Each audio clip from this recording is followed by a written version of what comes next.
11 साल पहले उत्तर प्रदेश की सियासत में भूचाल लाने वाले डॉक्टर वाईएस सचान की मौत का मामला एक बार फिर सुर्खियों में है। सुर्खियों में इसलिए क्योंकि लखनऊ कोर्ट ने डॉक्टर वाईएस सचान की मौत को साजिशन हत्या माना है।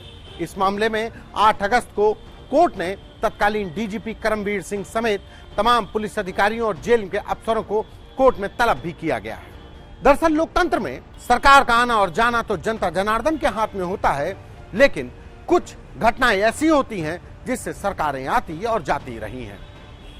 डॉक्टर वाईएस सचान की मौत भी कुछ ऐसी ही एक घटना रही। दरअसल उत्तर प्रदेश में उस समय पर बसपा की सरकार थी, मायावती मुख्यमंत्री थी। डॉक्टर वाईएस सचान से पहले डीजी परिवार कल्याण विनोद कुमार आर्य की उनके घर के बाहर सुबह के वक्त हत्या कर दी जाती है। उत्तर प्रदेश पुलिस और यूपीएससीएफ जब तक इस मामले की जांच तक पहुंचती, खुलासा कर पाती, उसके कुछ ही वक्तों के बाद एक दूसरे डॉक्टर परिवार कल्याण विभाग में तैनात हुए डॉक्टर डीके सिंह की हत्या कर दी जाती है। यह हत्या गोमती नगर में होती है। उसके बाद उत्तर प्रदेश पुलिस जांच करती है, डॉक्टर वाईएस सचान को गिरफ्तार कर जेल भेज दिया जाता है। आरोप कि डॉक्टर वाईएस सचान इस हत्या की साजिश में शामिल थे। यही वजह थी कि डॉक्टर वाईएस सचान जब लखनऊ जेल में गए तो तमाम कहानियां सामने आई कि इसमें कमीशन खोरी हुई, इसमें सफेद पोश लोग शामिल हैं, इसमें पुलिस के अधिकारी शामिल हैं, परिवार कल्याण विभाग के लोग शामिल हैं। तमाम कहानियां सामने आई। लेकिन जून 2011 में 26 तारीख की वो रात जब डॉक्टर वाईएस सचान की लाश लखनऊ जेल के शौचालय में पड़ी मिलती है, हड़कंप मच जाता है।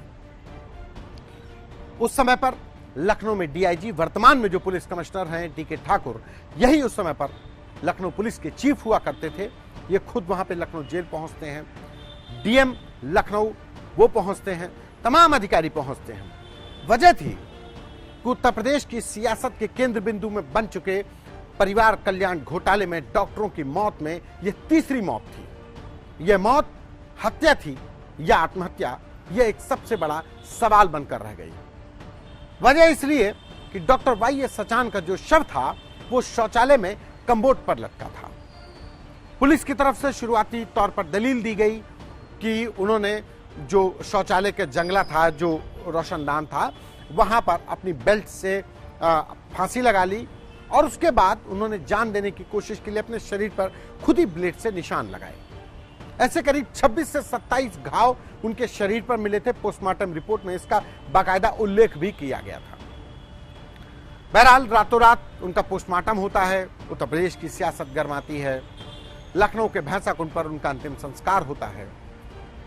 लेकिन एक ही महीने बाद हाईकोर्ट की लखनऊ बेंच ने इस मामले में सीबीआई जांच के आदेश दे दिए और जुलाई 2011 में इस मामले में सीबीआई ने जांच शुरू कर दी।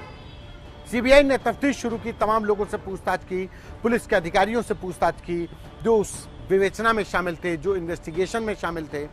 उस समय पर बात आई कि सपा के बाहुबली विधायक अभय सिंह के कहने पर हत्या हुई। अभय सिंह से भी पूछताछ की गई, जो शूटर मरियाओं इलाके से पकड़े गए उनसे भी पूछताछ की गई। तमाम थ्योरियां खंगाली गई, पोस्टमार्टम रिपोर्ट खंगाली गई कि डॉक्टर वाईएस सचान की अगर हत्या हुई तो कैसे हुई, और अगर उन्होंने आत्महत्या की तो कैसे की, क्योंकि उनके शरीर पर कोई व्यक्ति कम्बोर्ड पर बैठकर कैसे अपने शरीर पर 26 घाव लगा सकता है, वो भी धारदार ब्लेड जैसे हथियार से। इसके लिए फॉरेंसिक की टीम आई, उन घावों का जो मेजरमेंट था उसको लिया गया और कहा गया कि ये डॉक्टर सचान के द्वारा लगाए गए घाव थे। बहरहाल इस पूरे मामले की विवेचना करते हुए सीबीआई ने क्लोजर रिपोर्ट लगा दी। पहली क्लोजर रिपोर्ट लगाते ही उस पर आपत्ति लगाई गई। डॉक्टर वाईएस सचान की पत्नी मालती सचान ने कोर्ट से गुहार लगाई, क्लोजर रिपोर्ट पर आपत्ति जताई, जिसके बाद कोर्ट ने सीबीआई की क्लोजर रिपोर्ट को खारिज कर दिया, वापस कर दिया और कहा कि इस पर दोबारा से विवेचना की जाए, पुनर्विवेचना किया जाए। सीबीआई ने एक बार फिर 2017 में इस पर दोबारा क्लोजर रिपोर्ट भेजी। दोबारा क्लोजर रिपोर्ट भेजने के बाद 2019 में फिर आपत्ति लगाई गई और यह क्लोजर रिपोर्ट वापस फिर चली गई। लेकिन अब डॉक्टर वाईएस सचान की पत्नी मालती सचान की तरफ से कोर्ट को कुछ ऐसे दस्तावेज, कुछ पोस्टमार्टम रिपोर्ट्स, कुछ ऐसी चीजें दी गई जिसके बाद अब कहा जा रहा है कि लखनऊ कोर्ट ने अब इस मामले को साजिशन हत्या मानकर आदेश दिए हैं कि आगामी 8 अगस्त को उस समय पर डीजीपी रहे Karamvir Singh, ADG law and order Subesh Kumar Singh समेत जेल के तमाम अधिकारी, एडीजी जेल रहे वीके गुप्ता, बालमुकुंद जेलर, तमाम जो बंदी रक्षक थे, उन सभी को तलब किया है 8 अगस्त को। यानी कि कोर्ट अब इस पूरे मामले को साजिशन हत्या मानकर ट्रायल शुरू करेगा। लेकिन वाईएस सचान की मौत को सीबीआई ने अपनी क्लोजर रिपोर्ट में आत्महत्या बताया। वजह साफ थी कि सीबीआई ने जो दलीलें दी, उन दलीलों पर उसने कुछ फॉरेंसिक के एक्सपर्ट्स की भी राय ली, लेकिन जो घाव थे उसके शरीर पर वो कुछ और कहानियां कर रहे थे। जिस जगह से बताया गया कि वाईएस सचान ने अपनी बेल्ट से फांसी लगा ली, वो गले से वो थ्योरी उतर नहीं रही थी कि कोई व्यक्ति 4 साढ़े 4 फीट की ऊंचाई से कैसे अपने पूरे शरीर को लटका सकता है। छोटी हाइट के डॉक्टर वाईएस सचान एक कहा जाए कि एक वजनदार व्यक्ति थे, ऐसे में बेल्ट से कैसे कोई व्यक्ति लटक कर जान दे सकता है, और अगर कोई व्यक्ति फांसी लगा रहा था तो कैसे उसने अपने शरीर पर लगभग 26 घाव किए थे। ये तमाम ऐसे सवालात थे जिसके आधार पर सीबीआई की जो क्लोजर रिपोर्ट थी उस पर सवाल खड़े हुए। बहरहाल अब इस मामले पर गेंद लखनऊ कोर्ट के पाले में है। 8 अगस्त को सभी पुलिस अधिकारी तलब किए गए। डॉक्टर वाईएस सचान की पत्नी मालती सचान अभी भी इस पूरे मामले को लेकर कोर्ट में लड़ाई लड़ रही हैं।